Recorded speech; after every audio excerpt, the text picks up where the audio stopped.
আমাদের সনাতন ধর্মটাকে আজকে আমরা কোথায় ঠেলে নিয়ে যাচ্ছি। আমাদের একতাবদ্ধ নেই, ভালোবাসা নেই, প্রেম নেই।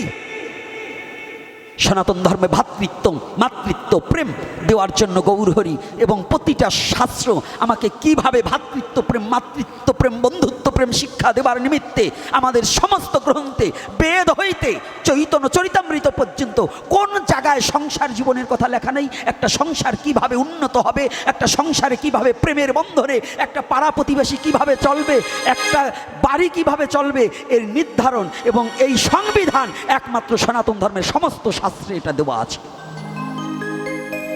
বোঝো না তাই খোঁজো না, খোঁজো না তাই বোঝো না, বুঝলে খুঁজতার খুঁজলেই। যদি বলে সনাতন ধর্মে এটা নেই, আমি মিথ্যা বলবো। চৈতন্য চরিতামৃতে মহাপ্রভু নিজে চাঁদ কাজীকে মামা বলে সম্বোধন করেছে, করেছে কিনা? চাঁদ কাজী বললেন, তুমি আমার গ্রাম্য পরিবেশে আমার ভাইগনা নীলাম্বর চক্রবর্তী মোর চাচা। চৈতন্য চরিতামৃত খুলে দেখবেন। তাহলে যেখানে মুসলমান, হিন্দু মুসলমানে আমার মহাপ্রভু নিজে বললেন, এবং সেখানে একটা প্রীতির বন্ধন, আর কিছু দুরাচাররা এই সনাতন সম্প্রীতিটাকে নষ্ট করার জন্য, সনাতনী মানুষকে বিভ্রান্ত করার জন্য, সনাতনী মানুষকে কষ্ট দেওয়ার জন্য কিছু অসুরের দল এই সম্প্রীতি, হিন্দু মুসলমানের ভালোবাসাটাকে নষ্ট করার জন্য উঠে পড়ে লেগেছে। এই চক্র থেকে আমাদের সাবধান হতে হবে। রাধে রাধে। কষ্ট পাচ্ছেন নাকি? না মিথ্যা বলছি? যারা চৈতন্য চরিতামৃত দেখেছেন, আছে কিনা? নিজে চাঁদ কাজী স্বীকার করলে নীলাম্বর চক্রবর্তী আমার হয় চাচা, গ্রাম্য পরিবেশে আমার কি হয়? চাচা। তাহলে নীলাম্বর চক্রবর্তীর মেয়েকে মা সচি নাকি? না ভুল বলছি? কথা বলে না সাধুরা, কি ভুল বলছি না সঠিক? তাহলে নীলাম্বর চক্রবর্তীর মেয়ের নাম কি? শচী দেবী। তাহলে শচীর পুত্রকে আমাদের নিমাই। তাহলে যদি নীলাম্বর চক্রবর্তী গ্রাম্য পরিবেশে যদি চাঁদ কাজীর চাচা হয়, তাহলে চাচার নাতি কি হয়? ভাগ্নে হয় না, বোনের ছেলে। তো বললেন, নিমাই তুমি তো আমার ভাগ্নে। তাহলে এখানে কত সুন্দর চৈতন্য চরিতামৃতে কত বড় সুন্দর একটা আলোচনার তত্ত্বটা কি চমৎকারভাবে আলোচিত করেছে। আর কিছু কিছু সন্ত্রাসী দল, যারা সন্ত্রাসী, তারা কি বলছে? হিন্দু মুসলমানের মধ্যে একটা সম্পর্ক নষ্ট করার জন্য একটা দাঙ্গা বাজিয়ে দেওয়ার চেষ্টা করছে। আমরা এটাকে গ্রহণ করব না। আমরা যে যেখানে আছি, আমরা এই সম্প্রীতি যাতে নষ্ট না হয়, আমরা সনাতনী জাতি, আমরা আগেও যেমন ছিলাম এই বাংলার মাটিতে, তেমন ভালোবাসার মধ্য দিয়ে আমরা থাকব। রাধে রাধে। কি ভয় আছে নাকি? কষ্ট আছে নাকি? তাহলে এখানে কি বলা হয়েছে? আমার যত এপিসোড আছে এই বাংলার বুকে, যদি কেউ বলতে পারে যে আমি একটা জায়গায় কোনো জাতিকে হিংসার কথা বলছি, আমি আমার স্বধর্মের কথাটাকেই তুলে ধরি। আমি প্রতিটা ধর্মকে শ্রদ্ধা করি, কোন পৃথিবীর কোনো ধর্মকে আমি অশ্রদ্ধা করি না। আমার আলোচনার মধ্যে সেটা পাবেন না। তবে আমার কথাটা হচ্ছে একটাই, মনুষ্যত্ব অর্জন করতে হবে। তাহলে এই সনাতন ধর্মে কি আছে? মনুষ্যত্ব শিক্ষা দেবে আপনাকে। কি করে? শুধু লিবাচে নয়, নিরামিষ খেলেই হবে না। আজকে আমার সকালবেলা এক বাবা প্রশ্ন করছে, বুড়ো এক বাবা, নামটা জানো কি রে? হ্যাঁ, নাম আমার মনে নাই, ওরাও ভয়তে বলবে না, আমি জানি। কারণ আবার কোনটা বললে কোন জ্বালায় পড়বে। জিজ্ঞাসা করছে নিরামিষ আর আমিষ বলতে কি বুঝায়। এখন কোন ভাষায় বুঝাবো? কারণ সেই সময় ওনারে একারে বুঝাইতে গেলে আমি পারবো না। কারণ এই ছোট ছোট পোলাপান আর ওই বনের হনুমানকে, বান্দরকেও বশ মানানো যায়, কিন্তু আগের যুগের বুড়িয়াকে বশ মানানো যায় না। বলেন তো? কারণ ওনরা যা বাপ দাদার আমল থেকে বুঝিয়ে আইছে, ওরা ওইটাই বুঝবে, ওর বাড়তি আর বুঝবে না, তাই না? বুঝাবার গেলে কয়, হ্যাঁ 2 দিনকার ছেলে, তুই কি জানিস?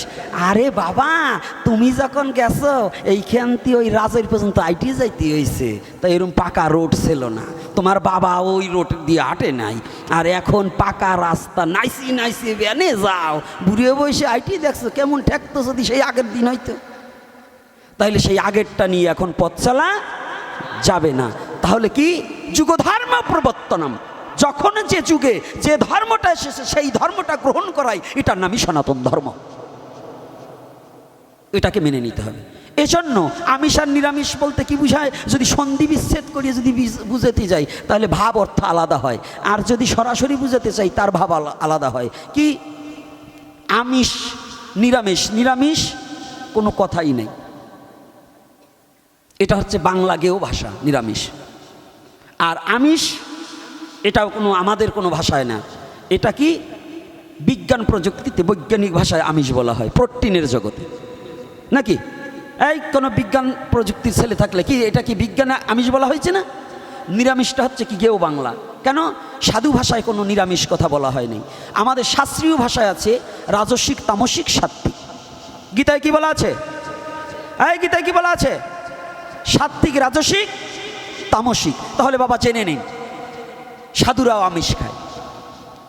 এই প্রত্যেক সাধু যারা নিরামিষ, ওই যে ভেজিটেরিয়ান আহারি, ভেজিটেরিয়ান ইংলিশে নাকি, ইংলিশে কি বলা হয়? আমি এবার মূর্খ মানুষ, আবার ধরবেন না, ভুল ভাল দুই একটা হতে পারে। তো এখন এই ইংলিশে কি বলছে? ভেজিটেরিয়ান। তারা কারা? যারা শাক সবজি খেয়ে বেঁচে থাকে। আর গেও বাংলায় বলছে নিরামিষ বুঝি। আপনি জানেন আলুর মধ্যে আমিষ আছে, পটলে আমিষ আছে, মুগ ডাইলে আমিষ আছে, সবচেয়ে কাঁচকলায় আমিষ আছে, আছে না? আছে কি না? তাহলে আমিষ দুই প্রকার। কয় প্রকার? একটা কি উদ্ভিদ আমিষ, আর একটা প্রাণীজ আমিষ। এই একটু পইরেন, পারলে পোলাপানের কাছে তো একটু শেখবেন যে আমিষ কত প্রকার এবং তাহা কি কি। তাই মানব জাতির জন্য কি উদ্ভিদ আমিষ প্রশস্ত, সাধুদের জন্য উদ্ভিদ আমিষ প্রশস্ত, আর প্রাণীজ আমিষ পরিহার্য। কেন? প্রাণীজ আমিষ খেলে পরে ওই প্রাণীর যে স্বভাব থাকে ওই স্বভাবটা মানুষের মধ্যে প্রকাশ পায়। এই জন্য আর্য মহর্ষি যারা এই কলির যুগের জন্য তারা এই প্রাণীজ আমিষটাকে নিষিদ্ধ করায়। কথাটা বুঝতে পারছি না পারিনি? আগের যুগে খেত, তাদের সেই ধৈর্য ক্ষমতা ছিল। এই কলির যুগের মস্তিষ্ক পাতলা, ওর আগেই তো দেও ফেলাইয়ে, তারে তোমার মস্তিষ্ক থাকবে কি করে? আর একটু কিছু বললাম না, একটু বাংলা ছাড়লাম না, একটু দিলাম বুঝো। সনাতন ধর্মে বলছে যে প্রত্যেকটা বাবা তার প্রথম বড় ছেলে মহাপুরুষ হবে, সাধক পুরুষ হবে। এমন দুই চারজন নাইসি উঠবে, তাই তো আমার বড় সওয়াল গোপীনাথের তো বড় সাধু, ওই আমার বড় সওয়াল বুদ্ধি গণেশ পাগলের তো বড় সাধু হবে। কাঁচকলা, তোমার বড় সওয়াল কোন জায়গা ফেলাইছো তুমি জানো? হ্যাঁ জানো? এ বাবা, যুবক বাবারা জানো? এমনই তো বাবা হয়ে গেছে কতজন। তো নিজের বড় ছেলেরে কোন মাঠে ঘাটে ফেলাই দিয়েছে তার খবর নাই। উনি এখন হয়েছে সেটা মরাটা নইয়ে বাবা, খালি বড়াই, ও সাথে কাজ হয় না। এজন্য সনাতন ধর্ম বাস্তববাদী ধর্ম। সনাতন ধর্ম কোনো গল্পের কথা বলে না। সনাতন ধর্ম দর্শন ছাড়া কোনো কথা বলে না। সনাতন ধর্ম যে কথায় কোনো মানুষের উন্নত জীবন হবে না সে কথা সনাতন ধর্ম বলে না। আমি সেই ধর্ম অনুসারী যে কথায় প্রতিটা মানব জাতির জীবনের উন্নতি বয়ে আনবে সেই কথাই বলার জন্য মহাপ্রভু হয়তো আমাদেরকে পাঠিয়েছেন। মহাপ্রভুর ইচ্ছা ছাড়া একটা কথা বলার যোগ্যতা আমার নেই। আছে? মহাপ্রভু ইচ্ছা করলে আমাকে এখন প্যারালাইসিস দিয়ে মুখ বন্ধ করে দিতে পারতো না? তাহলে এটা কে বলাচ্ছে? কেন বলাচ্ছেন? এটা তার প্রয়োজন আছে। তাহলে কি বলছি কথাটা কিন্তু একটু ভালো করে নলেজে নিতে হবে। তাহলে আমিষ আর নিরামিষ কাকে বলছে বুঝতে পেরেছেন? এইবার সবাই আমিষ খাই, কিন্তু আমিষের একটু প্রকারভেদ আছে।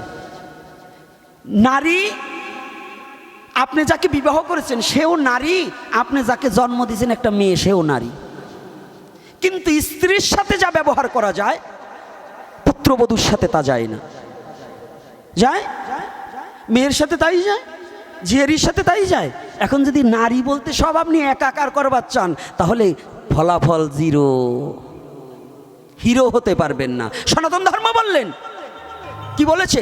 ক্ষেত্র ক্ষেত্রজ্ঞ বিভাগ যোগ। ক্ষেত্র চেনো আগে, কোন ক্ষেত্রে কোন জিনিসটা। ক্ষেত্র মানে ভগবান বলছে ক্ষেত্র মানে দেহ, ক্ষেত্রজ্ঞ মানে দেহ সম্বন্ধে যিনি জানে, ওইটা সম্বন্ধে বিশেষ করে যিনি জানে তার নাম হচ্ছে ক্ষেত্রজ্ঞ। আমি যদি একচুল মিথ্যা কথা বলে থাকি, কি সেটা বলছে গীতায় না অন্যতা? হ্যাঁ, কি শ্রীমদ্ ভগবত গীতায় বলছে কিনা? তাহলে ক্ষেত্র কি? দেহ। ক্ষেত্রজ্ঞ কি? যিনি ওটাকে বিশেষ করে জানে। শুধু জানলে হবে না, বিশেষ করে জানতে হবে। জ্ঞান যোগ, আর একটা বলছে জ্ঞান বিজ্ঞান যোগ। সনাতন ধর্ম বুঝতে হইলে আর সনাতন ধর্ম পালন করতে হইলে এত সহসা না, এগুলো ভাবতে ভাবতে নিচে নোম ঝরিয়ে যায়। আর দুদিন ধরে সনাতন ধর্ম বুঝবার চাও, এত সহজ নয়। কথাটা বুঝতে পেরেছেন? জ্ঞান যোগ, তারপরেই বললেন জ্ঞান বিজ্ঞান যোগ। এই আছে কিনা? তাহলে জ্ঞান বিজ্ঞান কি? শুধু প্রথম জ্ঞান, তুমি জ্ঞানে নয় বিজ্ঞানে গবেষণা। এইবার তুমি জ্ঞান আস্বাদন করেছো, এইবার গবেষণা করো। রাধে রাধে। কি মিথ্যা বলছি নাকি? তাহলে গবেষণা কাকে, তাকে কি বলে? বিজ্ঞান বলে না? যারা গবেষণা করে তাকে কি বলে? তাহলে বিজ্ঞান বলে। তাহলে এইবার বলছে জ্ঞান এবং বিজ্ঞান। তোমার জ্ঞানের দ্বারা তুমি জেনেছো এটা কি, এইবার এইটার ফলাফল কি, এইটার শক্তি কি, এইটার তত্ত্ব কি, এইটার ক্রিয়া শক্তি কি, এইটাকে অবগত হতে হলে তোমার এটার উপর কি করতে হবে? গবেষণা করতে হবে। এই গবেষণার নামই বিজ্ঞান। রাধে রাধে। পৃথিবীতে বিজ্ঞান যখন সৃষ্টি হয়নি, বিজ্ঞান কোনো কিছু যখন আবিষ্কার করতে পারেনি, তার আগেই আমার শ্রীমদ্ ভগবদ গীতা বিশ্বজগতে এই আলো বিশ্বজগতে ছড়িয়ে দিলেন। দিয়েছে কিনা? কষ্ট হচ্ছে না তো? কি আর 10 মিনিট আলোচনা করবো না করবো না? আশপাশ সময় রজনীগন্ধা দেয়, আর দেয় মরার উপরে। তাই আমারে কোনটার উপরে দিয়েছে তা বলতে পারি। জয় শ্রী রাধে রাধে। তাহলে ভালো করে জানবেন, না শুধু রজনীগন্ধা দেয় না, গোলাপ দেশে, ভালোবাসার গোলাপ, ওরা ভালোবাসেই দেশে, ভয় নাই। তো এইবার দেখুন সনাতন ধর্মের মাঝে মাঝে একটু রস সৃষ্টি করতে, এর মুখ দেখি শুকিয়ে গেছে, একটু না আসলে ভালো লাগে। পেশার মতো মুখ করিয়ে থাকলে ভালো লাগে না। এই জন্য মাঝে হাসতেও হবে, কাঁদতেও হবে, নাচতেও হবে, গাইতেও হবে। এটার নামই সনাতন ধর্ম। তো এইবার ভালো কথা, যেখানে আমি দাঁড় করিয়েছি কথাটা একটু ভালো করে জানতে হবে। কথাটা কোথায় ছিল?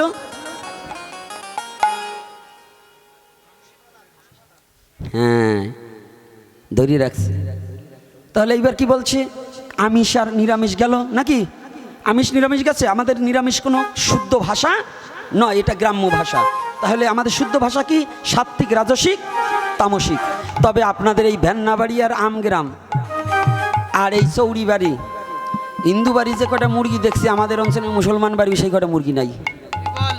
এই ইচ্ছা করে এই লাইট বন্ধ করলি নাকি? যে মুরগির কথা কইছি এর বন্ধ করে দিলি? কিরে বাবা, না কারেন্ট চলে গেছে? হ্যাঁ, কারেন্ট তো যায় নাই। কিরে, হ্যাঁ এই ডেকোরেশন আলা কই রে বাবা, লাইট দিয়ে তাড়াতাড়ি। নাই কিন্তু খাইছি, কারণ আজকে আমি যা দেখছি তা না বলি আর যাবো না। এই হাঁটছি, আমগ্রামে সাধু বেশি, এই আমগ্রামে মুরগি বেশি। তাই এতগুলো সাধু যে গ্রামে থাকে, যে গ্রামে এতগুলো মন্দির, মঠ, আশ্রম, এই গ্রামে মুরগি পোষা হিন্দু কি করে থাকে? এই আমগ্রামের লোক আছেন কারা কারা? হাত তুলেন তো। রাধে রাধে। আমি প্রায় 3 ভাগের 1 ভাগই দেখি আমগ্রামের, তার চেয়েও বেশি বেশি, প্রায় আধা না, অর্ধেক না। এই আমগ্রামে পাঠক আছে, ঘটক আছে, আর সাধু আছে, অসাধু আছে। না, ওরে খালি দোষ দেবো কে? ও তো আমার লোক। এই কথাটা ভালো করে শুনবেন। কি লাইট দিচ্ছে না কেন?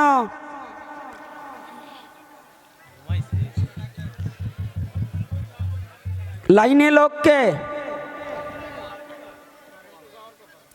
কি হচ্ছে? সদা সর্বক্ষণ যে কিন্তু বিড়ি টানলে কাজ হবে না, আমার এখানে বসে থাকতে হবে। কই ছেলেটা কই?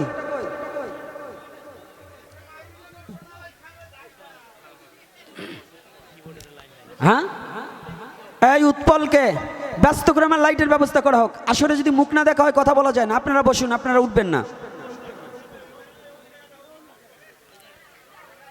জয়নিতাই লারা লেগে হয়তো লাইনটা লাঞ্ছিত হয়েছে। ভালো করে শুনবেন।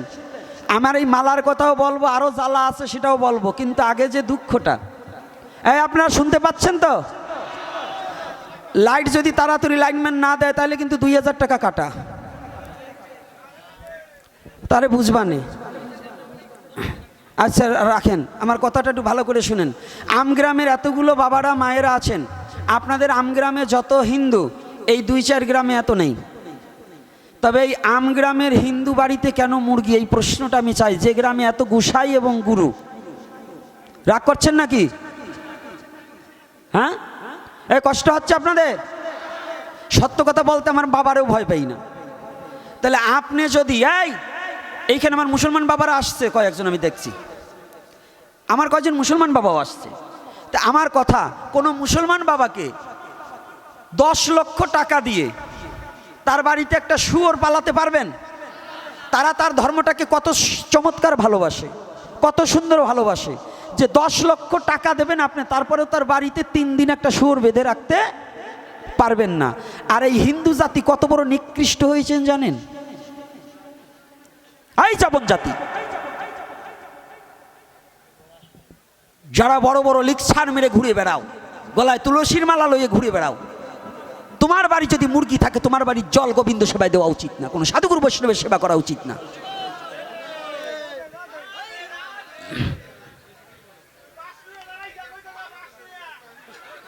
হাসতে, এদিকে তাকাও।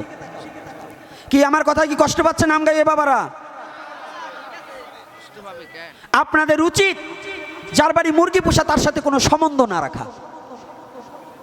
1 সপ্তাহ টাইম, এই 1 সপ্তাহের মধ্যে হিন্দু বাড়ির মুরগি এই ধারের কাছে যে বাড়ি আছে, যারা এই নামযজ্ঞের সাথে জড়ানো আছেন, তারাও যদি মুরগি পোষেন আপনাদের নামযজ্ঞে সাইরেনার ফল হবে না। কথা কি রাগ করছেন নাকি? একমত? এই কারা কারা একমত হাত তুলেন। মায়েরা অনেকে হাত তোলে নাই, কয় বাপ বাপ বাবা বাপ বাইরে খাওয়াই সেটা মুরগির ডিম দিয়ে। হাত তুলবো কি করিয়ে?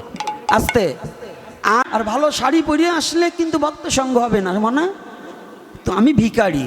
আমি একটু আগে কি বললাম? ধাই তব, তাহলে পিছনে যেতে হলে তো ধুলিকণা লাগবেই। তাহলে আজকে যে কথাটা আসছে, একটু গৌর লীলাকে আস্বাদন করে তারপরে যাব অন্যের ভিতরে। আজকে 3খানা প্রশ্ন আছে, হ্যাঁ প্রশ্ন করব, উত্তর দেব, কিন্তু প্রশ্ন আছে উত্তরটা পরে হবে, আজকে উত্তরটা আগে দেব না, একেবারে লাস্টে। কারণ ঔষধ আগে খাইয়ে নেই, ঔষধটা আগে দিয়ে আমরা একটা জিনিস করব, এই ঔষধের নিয়মাবলী পরে বলবো, না হলে যার উঠে যাবে, তাই তো? আর আমরা বাঙালি তো, যদি খিচুড়ির ঘ্রাণ পাই তাহলে ওই জায়গায় যাবার চাই। তো যাক, রাধে রাধে। তো আজকে যে কথাটা বলছি, ভগবান ডেকে লয়, এটা কি বিশ্বাস আছে? আপনারা সারা জীবন ভগবানকে ডাকছেন, এটা সারা জীবন মিথ্যা কথা। আপনার কি যোগ্যতা আছে ভগবানকে ডাকবেন? যদি কেউ বলে আমি ভগবানকে ডাকি, আমি বললাম এ জোচ্চোর ছাড়া আর কিছু নয়। আপনার কি যোগ্যতা আছে ভগবানকে ডাকার? বলুন। যদি কেউ, এই ভক্ত নয় শুধু, যদি কেউ বলে আমি ভগবানকে পুজো দিয়েছি, না, দিতে পারিনি। যদি কেউ বলে আজকে আমি ডালা ভর্তি পুষ্প নিয়ে আমি ভগবানের সেবা করেছি, মিথ্যা কথা। যদি কেউ বলে আমি ভগবানের চরণে আজকে তুলসী দিয়েছি, এটা অনেকের দ্বারা মিথ্যা কথা। তবে সবাই যে তা নয়, লাখে না মিলিল একও। কারণ কি জানেন? আজকে বিরাট একটা তত্ত্বজ্ঞপূর্ণ কথা বলে যাই। একটা ভাবনা, আমরা সারা জীবন গল্প করি। একজন জিজ্ঞাসা করছি, দিদি তোর আসতে এত দেরি হলো কেন? ওই যে সকালে গোপালকে 5 বার সেবা দেই, আজকে ছানার ডালনা করেছি, আজকে ধোকা করেছি, ও করেছি, সে করেছি, এমন বর্ণনা দিতে দিতে মনে হয় বাজারের লিস্ট এক রিম খাতার শেষ হয়ে যাবে। এরকম আছে না, দেয় না? সাধুরাও যেমন এরকম বর্ণনা করে না, উনি সকাল থেকে সন্ধ্যা পর্যন্ত আমি এই করেছি তে করেছি, না কিচ্ছু করতে পারিনি। কেন, কি করে করলাম? আপনি কি দিয়েছেন ভগবানকে? বলছে আমি ভোগ দিয়েছি। আসলে কি ভগবানকে ভোগ দিয়েছেন? যদি ভগবানকে ভোগই দিতেন আপনার ভুগতে হতো না। আমরা ভোগ দিতে পারি না, আমরা শুধু মানুষকে ঠকানো একটা কল শিখেছি। বিশ্বজগৎ ধর্মটাকে এমন জায়গায় নিয়ে দাঁড় করিয়ে দিয়েছি, শুধু মানুষ ঠকাচ্ছি, কিন্তু অরিজিনাল ধর্মটা মানুষকে বুঝাতে পারছি না, শেখাতে পারছি না। অরিজিনাল যে একটা শুদ্ধ ধর্ম, এই ধর্মটা কি? ধর্মে কি হয়? ধর্মে সবাই বাঁচে বাড়ে, সম্প্রদায়টা ধর্ম না রে। ধর্মে কি হয়? ধর্মে কি হয়? বাঁচে এবং বাড়ে। বাঁচতে হবে এবং বাড়তে হবে। বাঁচা বাড়ার মর্ম যা ধর্ম বলে জানিস তা ঠাকুর অনুকূলচন্দ্র বললেন। কি বললেন? বাঁচা বাড়ার মর্ম যা ধর্ম বলে জানিস তা। ধর্মে সবাই বাঁচে বাড়ে, সম্প্রদায়টা ধর্ম না রে। কোনো সম্প্রদায় এগুলো ধর্ম না, কে কোনোভাবে করছে এগুলো ধর্ম না। যে অনুপ্রেরণায় মানুষকে মনুষ্যত্বে পৌঁছাতে পারে, যে অনুপ্রেরণা জাগলে পরে, যে অনুপ্রেরণায় শিক্ষা হলে পরে, যে শিক্ষায় শিক্ষিত হলে পরে মানুষ পশুত্ব স্বভাব ছেড়ে উন্নত হতে পারে, আত্মোন্নত হতে পারে। শুধু বিল্ডিং নয়, জায়গা জমির উন্নত নয়, আত্মোন্নতি হতে পারে, সেটাই ধর্ম বলে বিশ্ব চরাচরে। যে মালা তিলকে, যে রক্তচন্দনে, যে গেরুয়া পোশাকে, যে লাল পোশাকে, যে সাদা পোশাকে মানুষের কল্যাণ করতে জানে না, মানুষের ভালোবাসা জানে না, মানুষকে ঘৃণা করতে শিখায়, মানুষে দ্বিধা দ্বন্দ্ব শিখায়, সেটা কখনো ধর্ম হতে, এটা ধর্মের পোশাক নয়। কষ্ট হচ্ছে নাকি আমার কথায়? কি বাবারা কষ্ট হচ্ছে না? খালি লীলা কথাই বলবো না? আলোচনা ঠিক আছে তো? আমরা কি ধর্মের জন্য তো আসছি? তো ধর্ম কি গো? কালকে হরে কৃষ্ণ কীর্তনে মৃদঙ্গ বাজাবে, মৃদঙ্গ বাজাবে আর নাচবে আর মডার্ন গাবে, সেই সময় একজন আর একজনের দিক ড্যান্স করবে, আর একজন ই করবে। নামের প্রতি রুচি না তো, নামের প্রতি তো না, এগুলো তো ধর্ম না, এগুলো হচ্ছে ফাজলামি, এগুলো হচ্ছে কি ফাজলামি। আর আপনারা কমিটির লোক যারা আমরা নাম দিচ্ছি, ওরে বাবা ওই অফিসে বসে থাকবেন, সারা দিন রাত নাম চলবে, একবারও এত মধুর নাম হচ্ছে, একবারও এসে ভক্তের চরণ ধুলায় গড়াগড়ি দিচ্ছে না। কারণ আমি সভাপতি, আমি সেক্রেটারি, আমি কেশিয়ার, এজন্য সাধুগুরু বৈষ্ণবের চরণে গড়াগড়ি দিচ্ছে না। এটা নাম দেওয়া না, এটা ফাজলামি করা। আপনি তখনই নাম দেওয়া আপনার সার্থক হবে অভিমানকে পরিত্যাগ করে, হরিনাম আস্বাদন করে নিজেকে সাধুগুরু বৈষ্ণবের চরণে বিলিয়ে দেওয়া।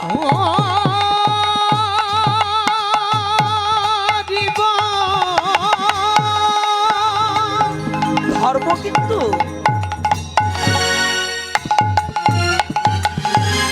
যে ধর্মে মানুষকে বাঁচার আলো দেখায়, যে ধর্ম মানুষকে বাঁচতে শিখায়, যে ধর্মে মানুষকে স্বপ্ন নয় বাঁচার বাস্তবতা শিক্ষা দিতে পারে, সে ধর্ম আমার সনাতন ধর্ম।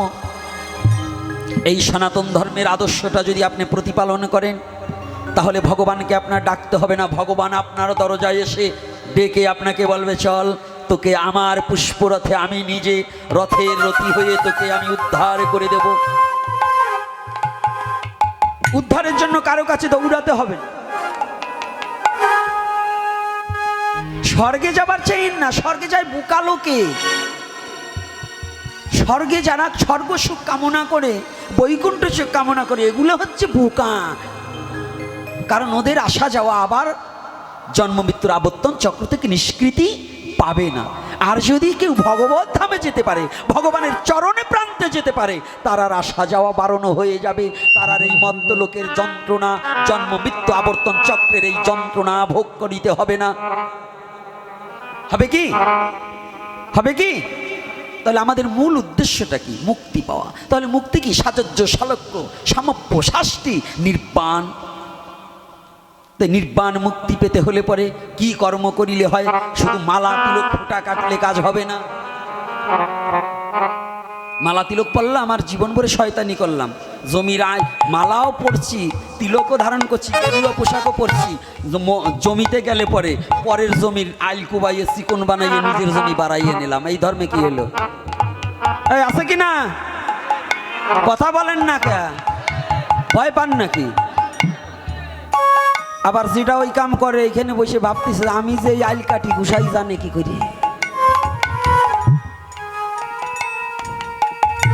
দেখতে দেখতে এখন এটা অভ্যাসস্থ হয়ে গেছি। এজন্য চরণ ধরে বলছি, সনাতন ধর্মটা বড় কঠিন। সনাতন ধর্মটা বড় কঠিন।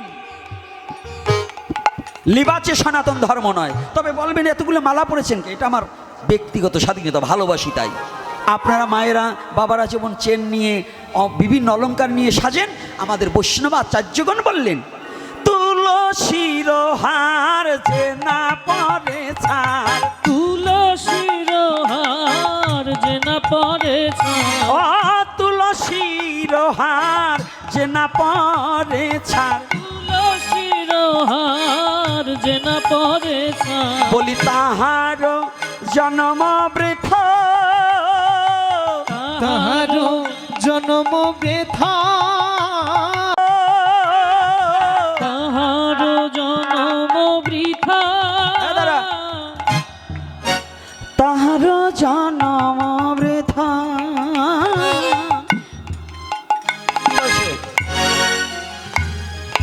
এটা কি? হ্যাঁ, এটা কি? এই বুকে হাত দিয়ে বলেন, মিথ্যা বলবেন না। যারা যারা কৃষ্ণ মন্ত্রে দীক্ষা নিয়েছেন, আমি অন্য কোনো পথমতকে বলছি না, যারা কৃষ্ণ মন্ত্রে দীক্ষা নিয়েছেন, কৃষ্ণ মন্ত্র নয় শুধু, একটা কথা নিয়ে আমাকে আলোচনা সমালোচনা করেছিলেন। আজকে আমার অনেক মতুয়া বাবা আসছে, এই মতুয়াদের মধ্যে এই মতুয়া মতটাকে আমার হরিচাঁদ ঠাকুরের পরবর্তীতে, যিনি এই নমস্যুত জাতির নয় শুধু এই আমাদের এই দক্ষিণবঙ্গের মধ্যে অশিক্ষিত জাতিকে শিক্ষার আলো দেখাবার নিমিত্তে যিনি এসেছিলেন, যিনি নিজে নিজের ভবিষ্যৎটাকে পরিবর্তন করে, নিজের সুখটাকে পরিবর্তন করে যে গুরুচাঁদ ঠাকুর এই জাতিকে শিক্ষার ব্যবস্থা করেছিলেন, এই গুরুচাঁদ ঠাকুর নিজেও তুলসীর মালা ধারণ করেছিল। কথাটা কষ্ট পাবেন না। আজকে আমরা হিংসার অনলে কেউ মতুয়া, কেউ শিব ভক্ত, কেউ কৃষ্ণ ভক্ত। এই মতুয়ারা যদি এসে বসে বৈরাগীগো দাপরের চোটে ওরা বসতে পারে না কাছে, আবার যদি কৃষ্ণ ভক্তের তিলক পরা দেখে মতুয়ারা এমন কাছা জারে, ওরাও যাবার চায় না অগধারে, আছে না? আমি বললাম এরা মতুয়াও না বৈষ্ণবরা, এগুলো আস্বাদ জাত শয়তান। কারণ ওরা মতুয়াও নয়, কৃষ্ণ ভক্ত নয় আমাদের, কারণ ওরা একতা বোধ স্বীকার করতে জানে না, মানুষকে ভালোবাসতে জানে না, যার মধ্যে ভালোবাসা নেই। গুরুচাঁদ ঠাকুর কি এই হিংসা যদি করত, গোলক পাগল কার ভক্ত ছিল রে? আয় কার ভক্ত ছিল? এত সহজ, এত সহজ। জয় হরি বল, গৌর হরি বল, কে হুঙ্কার দিত? হ্যাঁ, কে হুঙ্কার দিত? গোলক পাগল। যার হুঙ্কারে গোলক পর্যন্ত লড়ে ওঠার মতো হুঙ্কার দিত, এই গোলক পাগলের হুঙ্কার। আর হীরমন ছিল কার ভক্ত? রাম। আগে লীলামৃত পড়িয়ে নিও, খালি ঘরে বসে এই তুলসীর পাতা আর জল ফুল দিয়ে পিষ্টে ছিঁড়ে খালি বড় বড় জাকি দিলে কাজ হবে না। গীতা একখানা রাইকে লাল কাপড় দিয়ে বাইতে জীবনেও পড়ে না, বাবা মরিয়ে গেছে বুকের উপর উঠেই দিছে। ওরে বাবা রে বাবা, জীবনেও একটু গীতা পাঠ করে নাই, গীতার যেখানে হয় সেখানে যায় নাই, হারামজাদা মরিয়ে গেছে গীতা একখান উঠেই দিয়েছে। আরে ওই দিয়ে না দিয়ে চারখানি ইট উঠেই দিস, তবু শান্তি পাবে। কারণ যারা গীতাকে ভালোবাসবে না, গীতার কথা মানবে না, গীতাকে শ্রদ্ধা করবে না, ওই হারামজাদা মরার পরে গীতা উঠলে ওর বুকে গীতায় কষ্ট পায়। কথাটা বোঝেন নাই? লীলামৃত ঘরে কিনলাম, ওই ভাগবত গীতা কিনে থুইলাম, শুধু জল ফুল দিতে দিতে। সনাতনের ধর্ম হয়েছে কি জানেন? লাল কাপুরে বাঁধা ধর্ম এখন, অর্থাৎ লাল কাপুরে বাই দিয়ে খালি ফুল জল দিতে দিতে পৃষ্ঠে 13 খান খাইয়ে ফেলছে। কি এরকম হয় কি না বলুন? তো এইটা কিন্তু সনাতন ধর্ম না। ওটার মধ্যে কি বলছে ওটাকে গ্রহণ করার জন্য সনাতন ধর্ম। রাধে রাধে। শুধু পড়লে হবে না, জানলে হবে না, বেশি জানলে জানোয়ারও হয়ে যাইতে পারেন, একটু মানোয়ার হইয়েন। মানোয়ার কি? যে শ্রীমদ্ ভগবত গীতাটা ওই হরিভক্তি বিলাসী বলেন আর ওই লীলামৃতই বলেন, পড়ছেন যখন ওইটাই যা বলছে একটু মানার চেষ্টা করেন। জানেন না শুধু মাইনেন। যদি বেশি জানেন তাহলে জানোয়ার হবেন, আর যদি একটু মানেন তবে মানোয়ার হবেন। জানোয়ারের চেয়ে মানোয়ারের দাম ভগবানের কাছে অনেক বেশি। রাধে রাধে। জানোয়ারের চেয়ে কার দাম বেশি? মানোয়ার কারা? অল্প জানুক কিন্তু মানে যারা, হ্যাঁ অল্প জানুক কিন্তু মানে। আর এই যে আমরা কিছু আমার মতো কিছু আছে না, বক বক করি বেড়াই, কিছু মানি না, এইগুলোর প্রতি আমার রাগ। এইগুলোর প্রতি আমার খুব কষ্ট, আমার খুব যন্ত্রণা, আমার খুব দুঃখ। আমি দেখছি হাত তোলে নাই কারা কারা। যাক, ওরা লজ্জা পাইছে যদি হাত তুলে আবার বিপদে পড়ি। তাই এক সপ্তাহ টাইম চরণে হাত রেখে বলছি, আপনারা সনাতনী, নিজের স্বধর্মটাকে রক্ষা করবার হলে নিজের ধর্মের নীতিটাকে মেনে নেওয়া একান্ত কর্তব্য। সে মতুয়া হোক, কৃষ্ণ ভক্ত হোক, শৈব হোক, শাক্ত হোক, আমরা সনাতনী। আমাদের বাড়িতে মুরগি পোষা বৈধ নয়। দ্বিতীয়তে, প্রত্যেকটা বাড়ি সে যে মতেরই হোক, তুলসী বৃক্ষ রাখা উচিত কিনা? আচ্ছা, এই তুলসীর মালা যারা কৃষ্ণ মন্ত্রে যে মন্ত্রে গ্রহণ করেছেন, তার গুরু পরম্পরা হিসেবে যে মালা প্রয়োজন, প্রত্যেকের গলায় সেই মালা ধারণ করা একান্ত বাধ্যতামূলক, নাকি? তাহলে তুলসীরও হার যে না পরে সার তাহারও জন্ম বৃথা। তিলক ধারণ না করে যেজন বাস কোথায়? পণ্ডিত কোথায় বাস? না, পুষ্পরতা আরোহণ করে বৈকুণ্ঠে লইয়ে যাইব, সেচতে সেচতে নেবে। ওই যে নকুল বিশ্বাস গান গাইছে না, ও বুড়া বয়সে পান সেইসা খাওয়াবে তোর বউ, ওরে মাঝে মাঝে শেষপে তোরে, মাঝে মাঝে শেষপে তোরে, জানবে না তা কেউ, বুড়া বয়সে পান সেইসা খাওয়াবে তোর বউ। আর তোমরা যারা আজকে তুলসীর মালা তিলক ধারণ না করছো, হরিনাম, জীবকে যে শিক্ষা দিলেন, এই মহাপ্রভুকে ডাকতে হবে না, মহাপ্রভু ডাকিয়া লইবে।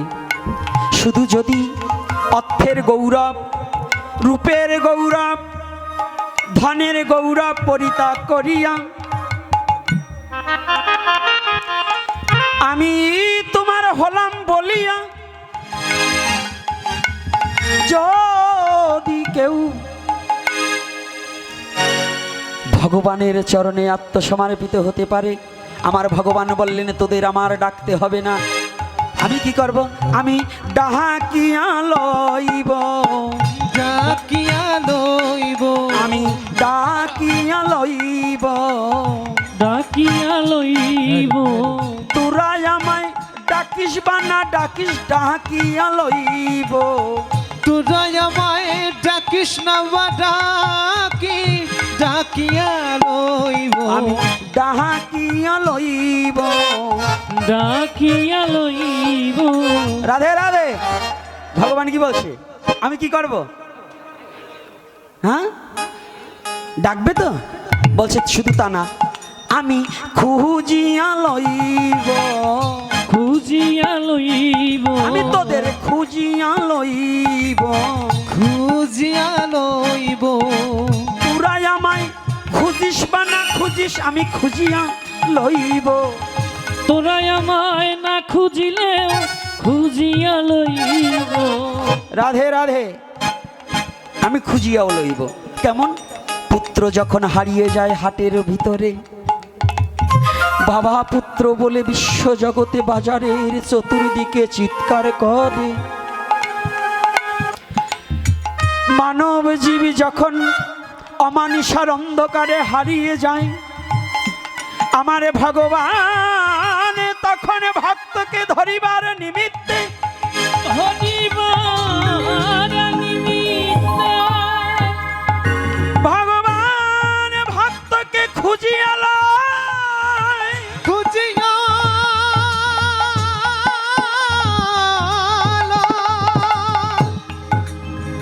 এজন্য আমার গৌর হরি বললেন তোদের মা ভই, দুটি হাত উত্তোলন করে বললেন মা ভই, মা ভই, মা ভই।